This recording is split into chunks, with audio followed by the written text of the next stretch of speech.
Welcome, my fellow leaders and listeners. This is Succession, a podcast about the pursuit of success, the art of leadership transitions, and the legacies that shape our future.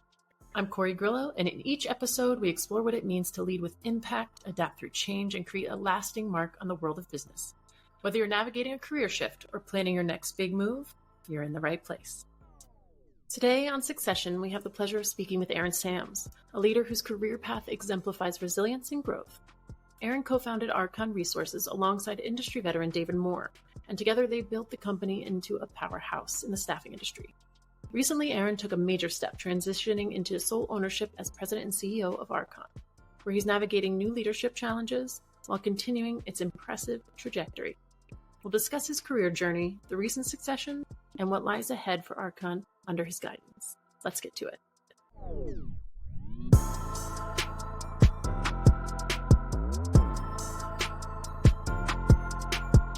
Well, welcome, Aaron Sams. Welcome to Succession. We're so happy to have you here. I'm glad you could be with us. Glad to be here, and thank you for the opportunity. Yeah. Well, I know you've gone through a lot of transitions recently, but can you tell us a little bit about your company first, just for the listeners, and kind of where you came from before you got here? Sure. So my company, Archon Resources, we are a staffing company. We specialize in information technology staffing and finance and accounting staffing. The company was started in 2018 by myself and my former business partner, David Moore. And we started the company in Tulsa, Oklahoma. And then quickly thereafter, about 6 months after that, we opened our second office in Oklahoma City. Okay. And then quickly after that, we opened an office in Bentonville, Arkansas. Okay. And then, so you're up to 3, and how long? How long was the timeline was that? That was within the first, within the first 2 years. Okay. So 3 offices in 2 years. And what is the specialty that you were focusing on then or now in both, I guess? Yeah. So originally, well, it's always been the case, but when we first launched, we were really heavy into staffing for application development programmers. Okay. This was in 2018, and there was several projects that we were working on that were development focused, heavy in that area, and we had some quality resources that were available, so we jumped right in on that, and that kind of got us off the ground. That's great. And what was life like before Archon, though? Like, you went in and kind of gangbusters, you're off and running, so I'm guessing you had some experience and some lessons before then. Yeah. Good question. So before Archon, I worked for about 3.5 years for Dell Technologies. Okay. Obviously, everyone's probably familiar with Dell. It's a common name, sure. Huge company. And I was an account executive for Dell. My territory was Texas, Oklahoma, Arkansas, and Louisiana. So I had a pretty big market. A lot of the companies that I was talking to had some very large staffing initiatives.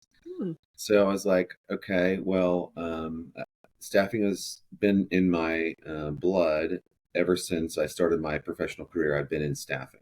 Yeah. So when I heard that all of these companies had these huge staffing initiatives, I thought, well, now might be a really good time for me to get back into staffing but do it my way. And that's what prompted Archon. Yeah. But that's where I was prior to Archon. I was working for Dell. Right. Well, now I'm interested when you say do it my way. So What way, how was it different? Yeah. So going back before Dell, I had worked for 2 large global staffing organizations, very well known, very reputable, very, very good companies. But you're working for someone else, and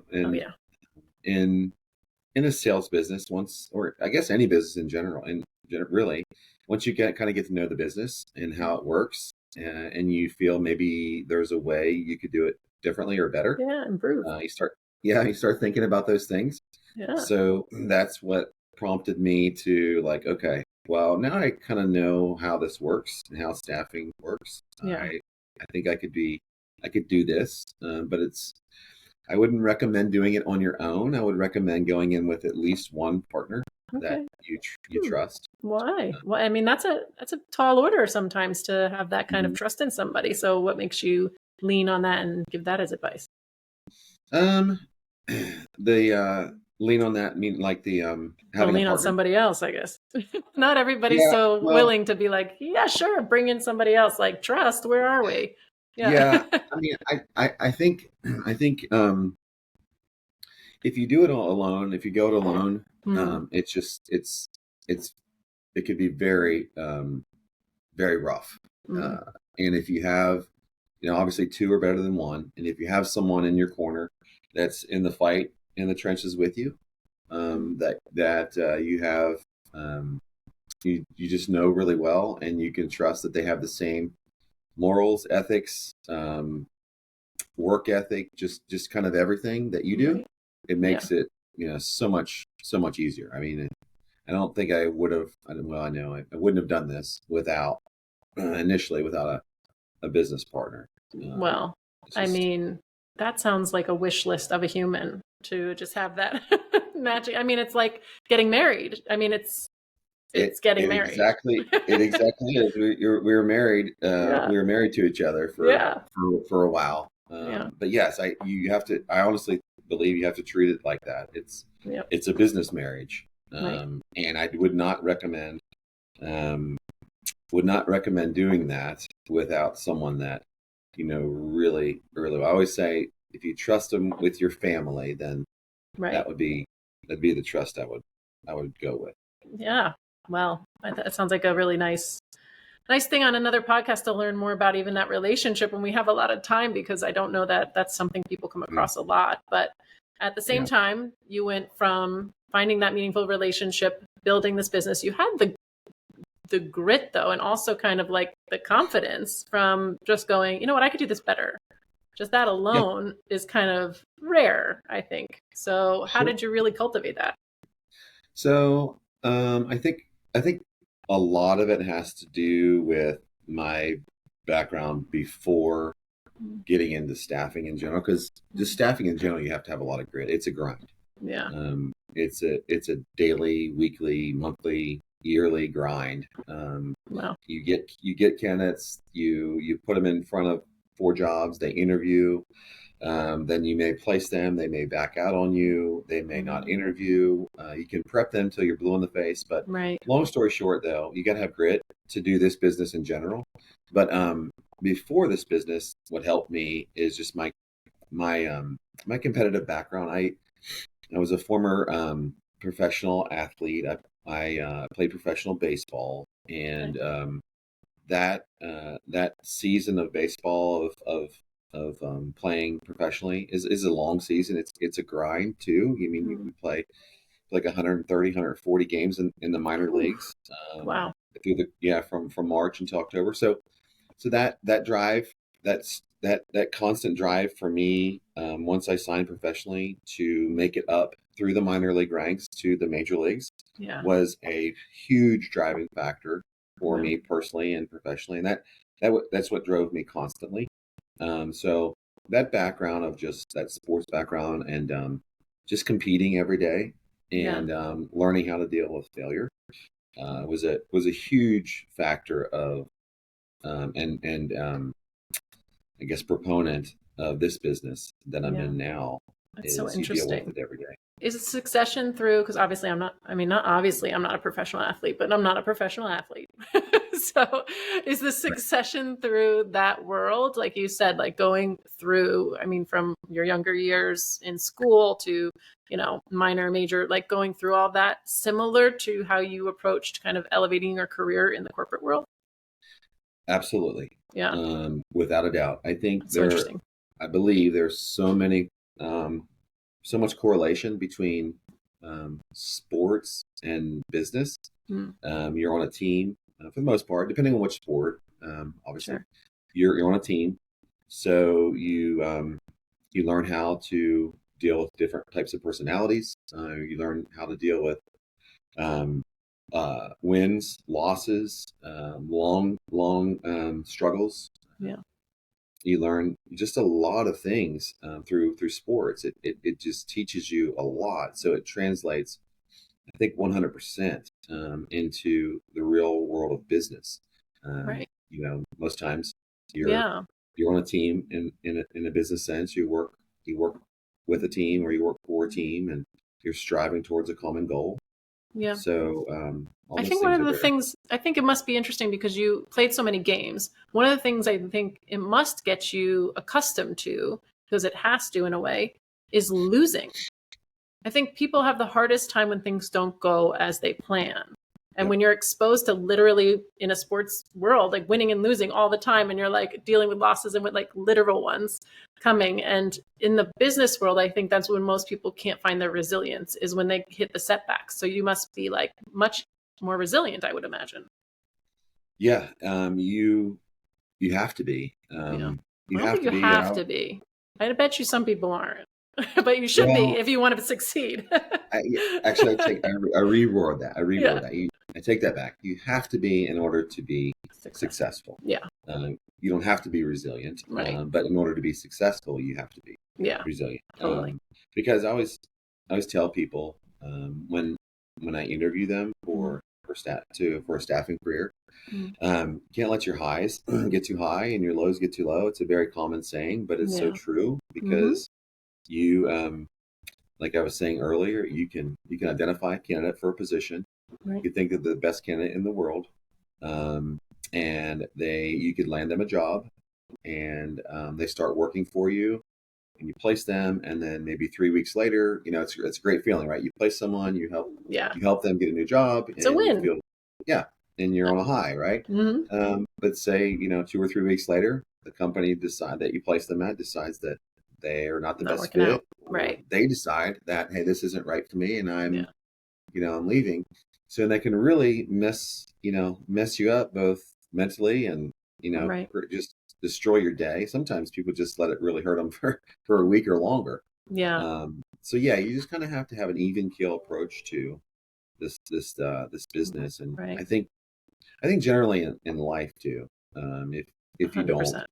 things can really Well, yeah, you're going to get hit. You're going to get hit with things that don't go your way. Right. So, and there's going to be really heavy stuff. I guess when you apply that to the larger scope of what you've learned in your career and like all the transitions you've been through, is there any one that you remember vividly that you're like, I wasn't sure how I was going to bounce back from that, but I did. And this is kind of the way. Ooh. I'm sure there's a lot of micro like cosms of that, but like, and maybe you're Yeah. so used to bouncing back, you're like, that didn't seem that hard. Well, yeah. I mean, I can give you, I guess, like two. Okay. So the first one was when prior to my business career, when I was released for the final time as a professional baseball player, when I was released and let go, and Yeah. that was tough. That was really hard because for the first 27 years of my life, It's your that was my life. identity. Yeah. Yeah, that was me. And then when that was taken away from me, I wasn't quite sure what direction I wanted to go. So that was a tough one. Right. And then the second one is this year. It's crazy. This year has been a challenge. Okay. Tell me And about it.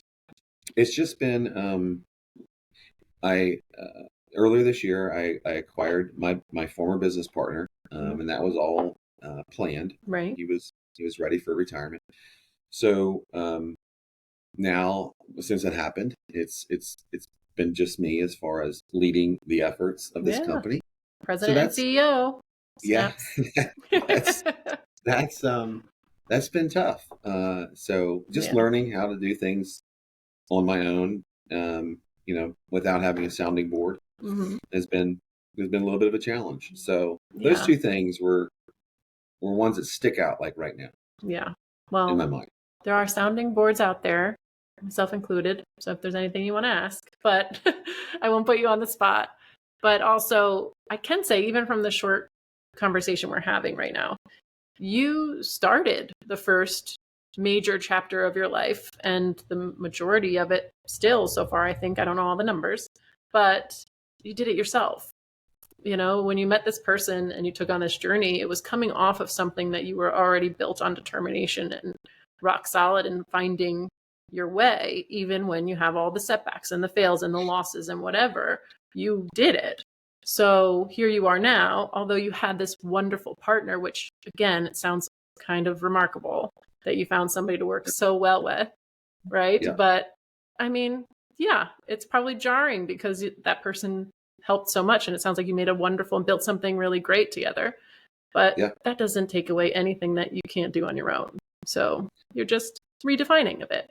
It's a great it's a great way to look at it, and a great perspective to have.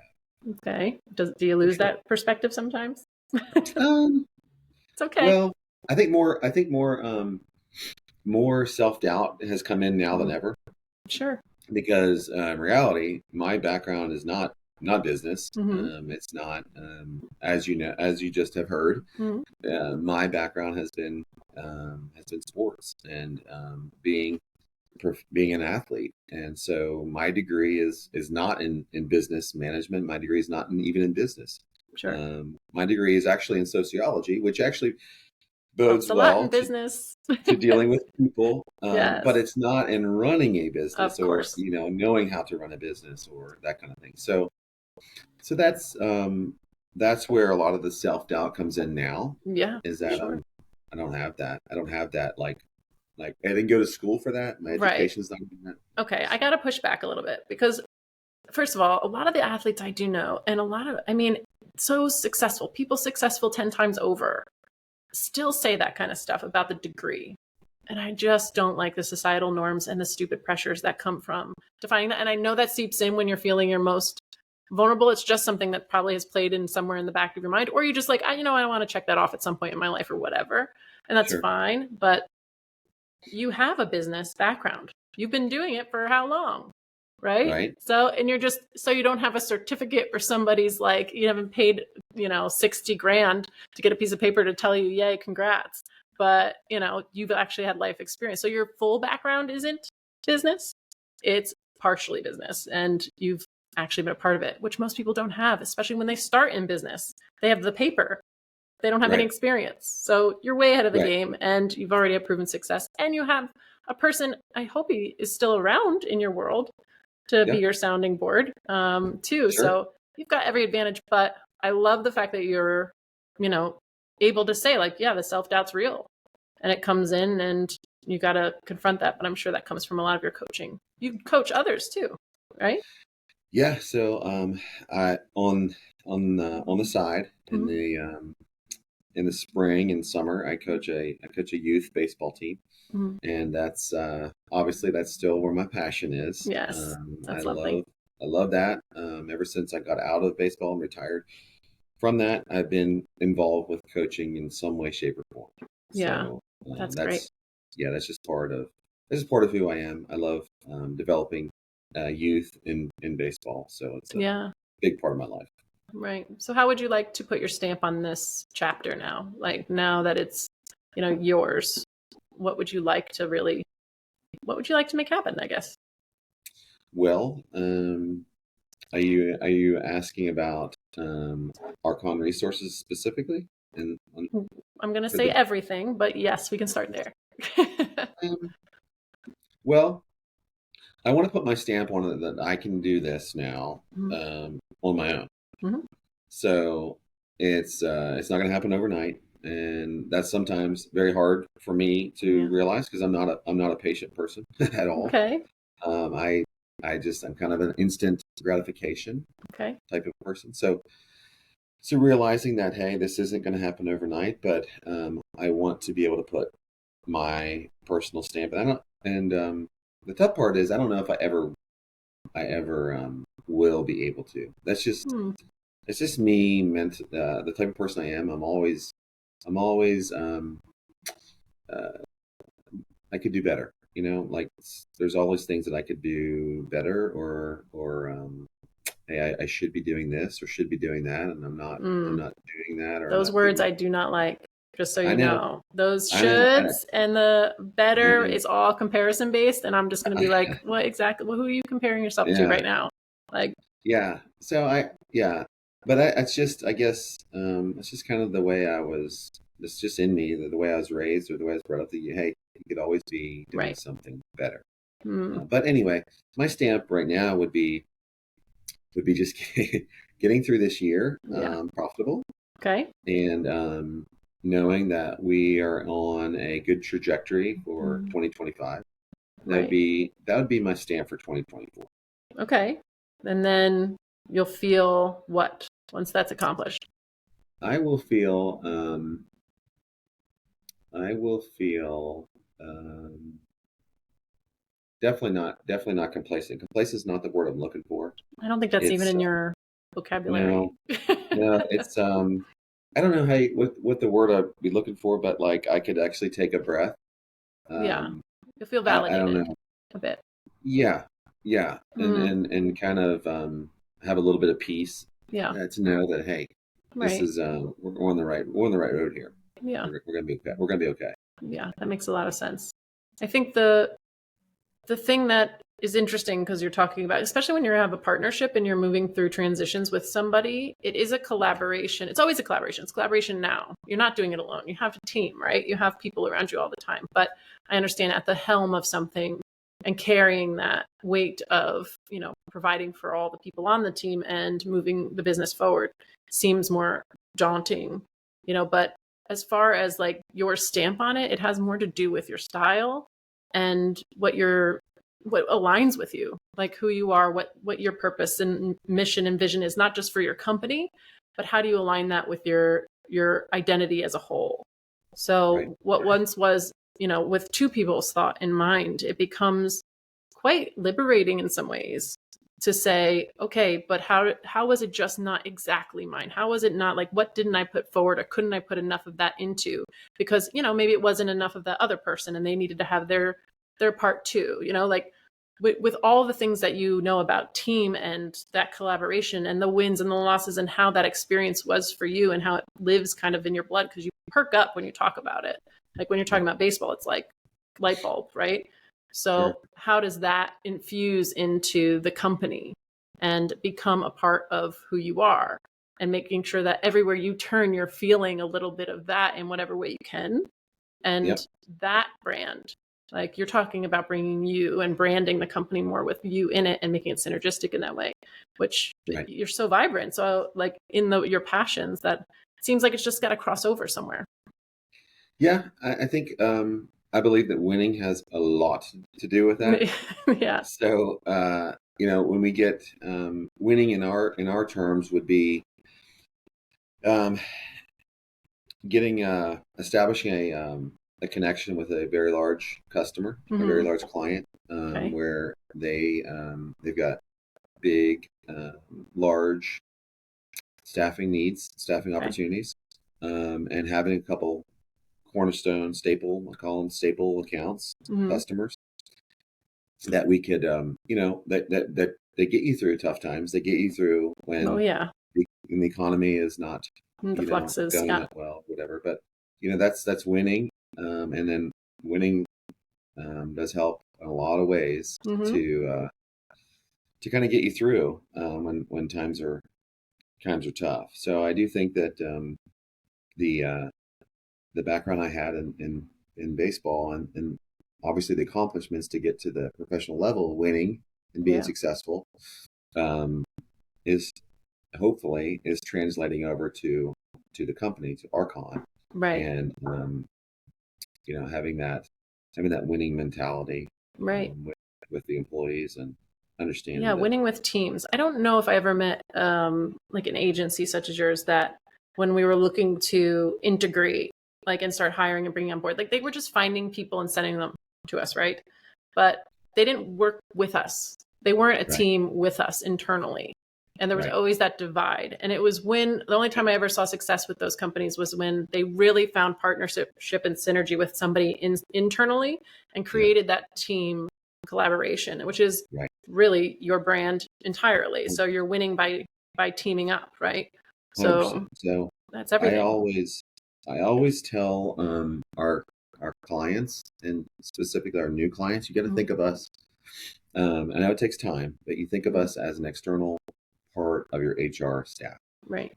It's so true that if it takes time to build that trust Mm-hmm. with the client and Yeah. us, and we also have to deliver, right? We've got to deliver Sure. quality people, but I always tell them that if you can view us as such, our partnership is so much better. Right. Instead of not providing us all the information that we need, not being responsive, and it goes both ways. But when those things happen, then we truly become an external, an Branch of the external company. arm Sure. of their company. Yeah. So 100%. those are hard to come by, but Yeah. when they do, it's a beautiful thing. Yeah. So interesting. Yeah. So if you feel like you could change anything about the industry, what would it be then from all your experience? I mean, okay, you're like, I have 20 things. Here's my list. Yeah, I think a lot of it, a lot of companies, they kind of give staffing agencies, I don't want to say a bad rap. That's not that's kind of negative, but kind of give them the Heisman a little bit. Like they push them out, they push them away, and they don't give them all the information, and that's Yeah. why it's not successful. So That's when fair. they hold back on information, like to an agency that they're opening the doors to work with, Yeah. then really open the doors. Like give them all the information that they need to get you the qualified talent that you want. So there's that constant, like in this business. There's, well, you know, we'll give you a job description, or we'll send you a job description. Right. Go find us some people. Yeah. And it's like we're just like taking an order, and Right. it's not a relationship. It's like very transactional. Right. Do you And think that's that where has to do with the payment model? Like, I'm not sure what type of payment model you use, but it's usually like after you find somebody is when you get paid, right? Like sometimes, I don't know if that's what's still going on. I'm not an industry expert. yeah, for the most part, yes. Yeah. I'm wondering if that's the model lends itself to that kind of problem instead of, So saying you get what you pay for. I could see that. Yeah. So there's some different models out there that do charge, like in our industry, do charge the client up front before any candidates are placed. Placement. So retainer, or like a retainer type method, Right.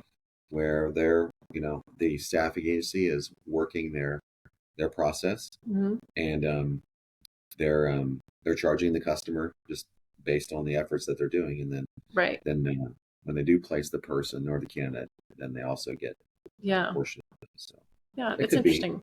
Yeah, because people, I mean, when people aren't they don't consider it an investment, right? They're just like, go show me what you got. So they don't have you until they got you, right? So they can't relate to you or form a bond with you until there's something actually happening and forming. So it kind of gets you in the door to build that. If you think that's where your solid sell is and the hook that they want to work with you, then as long as you're getting in there and forming that trust, then even if it doesn't go well, they'll still have, first of all, the investment and also the relationship. So it seems like it's always been a tricky model. Even when I've seen it in companies I work with, I'm just like, yeah, because they're not going to give you everything you need. But we're getting on a different topic now, so I won't. We don't have to go into all of that right now. But I'd love to brainstorm with you. But I think, through all of this, all of your transitions, so I guess the succession of it all, was there any point in there where you were like, if you could tell somebody who's going through things that you were going through or moving through these transitions, at what point would you say, listen, go get some guidance, go get some, mentorship, when these things start happening, those are some red flags that you can tell other people, these are what you want to look out for. I would say it would be like, it's a constant, outreach, very, very early on in the beginning, would be heavy with that, as far as just like the obstacles and the things that come up, like with just general things, like setting up an LLC, or setting up an S corporation, or having a legal team, having do you need an HR person? You got the foundational pieces. and internal operations, as far as like doing background checks on candidates, setting them up on payroll. There's a lot of stuff that goes into it, that I know what I know. I didn't when I came into this, Right. so there's a lot to it. A lot of people think, oh, I can just start I can just start a staffing company and there's minimal overhead. Well, I mean, kind of, but once you start getting into working with clients and then they want you to do, hey, we've got a project where we need 5 or 6 Right. people, then you got to figure out, okay, well, Scale. how am I gonna pay my Right. contractor uh, until I get paid? I can't pay them until I get paid from my client, and typically that's Right. 45, 50, 60 days. Yeah. So how am I gonna do that? So yeah, you gotta have some good connections too, Yeah. Makes to be sense. able to help from a financial perspective Right. initially. But Yeah. I guess, but yeah, do you remember a time where you were like, yeah, if I could go, you're saying like now, if I could go back and get more support during the startup time, it definitely would be then. yep, And probably what you're saying now is also during this transition time. Like any transition points are where we find the sensitivities in our life or in our business. Like, let's yep, be honest, like anytime there's a new thing coming or a new thing going, like we got to take a good assessment of what's going on before we can really step into it in a healthy way. yes, So, those are key points now, yes, but man, yes. you're in it. So you're in it. So you got to I strengthen up your circle. I know. So kind of touching more on the question you just asked about, well, what would I do maybe differently, or what would I do, I guess more so.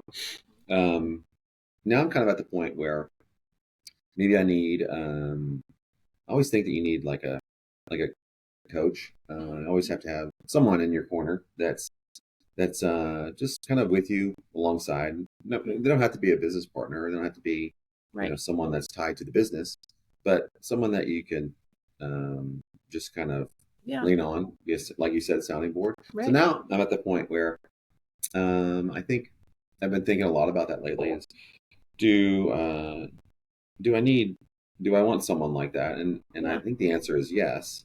Okay. So that's something that I've been thinking about a lot lately. All right. Uh, Well, ask me help. something. What do you need help with? Talk to me. Give me one Well, thing that you would want to ask a coach or what you think you would need help with, and we'll yeah, talk. and it's just it's a pretty generic answer to that question, but Okay. I would say one of the biggest things that I need help with, or we need help with, is our hiring process. Okay. Um, Oh, yep. we've made Onboarding. Yeah, Mm, we've made we've made some hires that obviously some have been good, but we've made quite a few that haven't worked out, and for several reasons. yeah. Uh, but you know, just better hiring practices, um, Okay. and being able to weed through. And I know it's very difficult, but finding a finding a good salesperson is like finding, I don't know. It's crazy I've because we're in heard. this business. That's what we do for a living. We find Yeah. people and we place people, but Right. And then internally, that's the doing hardest. it for yourself. I know. Doing it for us is it's the hardest thing in the world. I know. I love this ironic question. And I love that you said it's a softball kind of question from a baseball guy, but also the fact that it is so complex. What you're describing is not so cut and dry. And that's why people have such a hard time with it, because they think it is just finding somebody that's going to be great. But you're selling to customers just like you're selling to employees. Yep. And more now, if you're looking for cutting edge employees or even employees that have drive and determination in an area, even if they're even entry level is important, because you're looking for either a drive to grow them within the company or just for somebody to be really secure in what they're doing and find their own expertise and involve within it. So when you're looking for different personalities, you're taking different processes to get there. So it's not going to be so cut and dry. And also, people want to know you have a purpose. I don't care if you're selling widgets that nobody like even heard of. Like, well, there's a lot of Right. that has happened, and now look at the world around us. Like, somebody who believes in what you do and why you do it and what you're going to give them as an employee, and not just what they're going to get as a paycheck. There's so much seeking of purpose out there with humanity Agreed. at this time. So 100%. when you're infusing your your new stamp on this company and what you really want, your vision and what you want people to feel when they walk through your virtual halls, if it's virtual only, or if it's, in an office space. Like, there's more to it than people realize. And your money and your bottom line with that turnover is going to get hit. So the investment into that type of marketing and approach, and the people that lead it, because I'm not even going to get into that with you because I don't know who's leading it right now, and I hope you have a fabulous person. But that's a big challenge, because when we first start companies, we get doers in those roles a lot of time that know the ins and outs and know how to do it really well, and they're very efficient. That doesn't mean they have an understanding of how to build culture and that they know how to build your culture. Right. So you're talking about a very heavy question that you're like, I think it's pretty basic. I know. Like, if you have a magic ball for that, please share it with me. Well, we can talk a lot more. I'm happy to. We'll talk more about that, because honestly, it's a lot. It's personal, and we're talking about your team, and we're talking about everything that's going on internally. Like, it's not just. It's keeping people and absorbing people. Everybody around is going to impact that. So we would have to take a closer look. But I think that's great that you're going to, because it will be something that once you plant those seeds, it will take hold and grow throughout one way or another. Even if you're working from the inside out or the outside in, it'll still work. So that'll be fun to do. And there's a lot of experts to also help in that specific way. So you'll get there for sure. But we'll talk more about it. we definitely need to. For sure. I mean, that's one of the biggest things we're wanting. Well, let's do it. I think you're hitting on something that's not just you. So it's definitely not just you. It's such a problem out there, for people in general. So we'll talk, but I appreciate you talking with everybody here today. This has meant a lot, and sharing just kind of your journey, your challenges. And, once you really understand your vulnerabilities and the things that you feel insecure about, is when you can step in and start tweaking and really refining the machine. It's when we don't really honor that, is when it gets all squirrely and weird. I think that's the hardest thing to do is, one of the hardest things to do is to show your team that you're vulnerable. But I think not freaking them out, right? Right. Yeah. Right. And, totally. But I think when you do that, it helps. It really does, because you build trust. You're not just up here. You're down there with them, and doing this together. You're in this together. Yeah. At the end of the day, it's a human experience. It's nice that you even take the approach as the president and CEO of your company to be there with everybody and work with them and have them, and know that understanding of you makes a workplace that can be much more collaborative and build a lot more trust. So it's nice to see. I'm glad there's people like you out there leading the charge. Well, thank you. All right. Well, you know where to find me. We'll talk again. Thank you for being here. And until next time, I guess. Yeah, my pleasure. All right. We'll talk soon. Okay. Thank you. And before we go, a big thank you to all our listeners for tuning in today. We hope you found some valuable takeaways to help you with your own leadership journey. Don't forget to subscribe so you never miss an episode. And if you're ready to dive deeper into your own succession strategy, or you want to be a guest on the show, reach out and email us at ask@korigrillo.com. Remember, great legacies are built on smart strategies. Keep leading forward, my friends, and we'll talk soon. Bye.